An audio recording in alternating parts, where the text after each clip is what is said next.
Let's talk Bengals. Let's talk your Philadelphia Eagles. Huge line. This thing was at like -1. Now it's Bengals -6.5. Over under 35.5.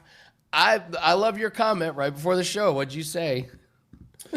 Yeah, so for me, we got 6.5 now that we're seeing for Cincinnati. And this thing opened at a pick'em.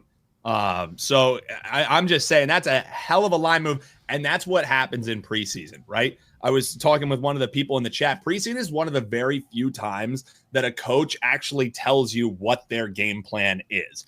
And under Nick Sirianni, the Eagles, they really haven't cared about the preseason. It's just not what they do. In their championship season last year, they played 21 games. So they try and make sure that they have their starters for the long haul. Cincinnati, I think, is seeing how horribly they started last year, including Joe Burrow's injury into that. And they're saying, we don't want to stumble out of the gate. I think you're going to see that across the NFL. You talked about with the Colts, what they're doing, Anthony Richardson playing. I think you're not going to see starters playing whole games, but you're going to see starters more often here in the preseason simply because of how awful offenses started last season, and fantasy players know that well. Now, this game specifically, Andy, and we'll talk, with Dave Mason about these line moves that we've been seeing, but starting at around a pick'em -1 and shooting up to 6.5, all because of the announcement that Joe Burrow is going to play a couple series. We had this thing move up a touchdown because Joe Burrow is going to play a couple series.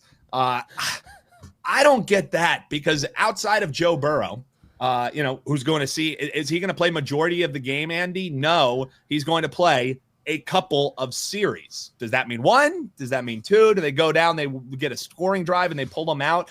That's what you're not positive on. Who's behind Joe Burrow? You have Jake Browning, Desmond Ritter, my man. Peyton Thorne. So these are the quarterbacks that you're going to be seeing for majority of the game. If you want to play a Bengals first quarter, be my guest. You want to play a Bengals first half, be my guest. But a whole game, the Eagles quarterbacks who we're going to be seeing action, Tanner McKee, who was a major trade target for a lot of people, one of the better backups in the league. You have Dorian Thompson-Robinson, who certainly isn't any worse than Desmond Ritter. And then you also might be seeing hometown kid in Kyle McCord, who led the nation last year in passing yards, top 10 in Heisman voting. So if we're just talking quarterbacks forcing line moves, I don't get Joe Burrow playing a couple series, meaning that the Bengals should be 6.5-point favorites. So send the hate in the comments. Dan's a homer. Yeah, we know it. Give me that 6.5 with the Eagles, because just because Joe Burrow's playing a series or two, forget it, man. Give me the points with the Birds at home.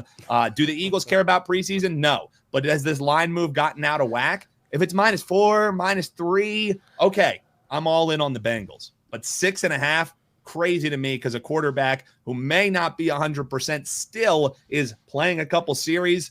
Give me the 6.5, Andy. Wow, you are passionate about this. You already brought it up. Bengals first half -3.5. I'm not sure you guys even score in the first half. I don't think you guys care. And let's face it, you're better than this, Dan. Your team is better than preseason. You guys don't care. Yeah, they have a little more aspirations than a preseason game. Yes. So, seriously, Dan, look at these two teams. And doesn't it tell you about the ownership and the direction? The Bengals are playing their starters in a preseason game. That's their goal. And then the Eagles are like, no, we don't care about this because we need our guys for postseason. I have Bengals -3.5 in the first half. I do think Burrow's going to at least put up one touchdown. And if he does, I don't know if you guys even. And the other thing, the Bengals defense is terrible. They actually need the reps. They need the reps. Their starters are bad. I mean, Roger Long points this out. The Bengals starters on defense are bad. What does the third or fourth string playing against a Heisman top 10 guy look like? That's just for me where it got a little bit out of whack. If you wanted to bet Cincy before the line move, more power to you. And again, in the first half, love that play, Andy. But full game, asking them to win by a touchdown plus, that's a little head scratching to me. It's a lot.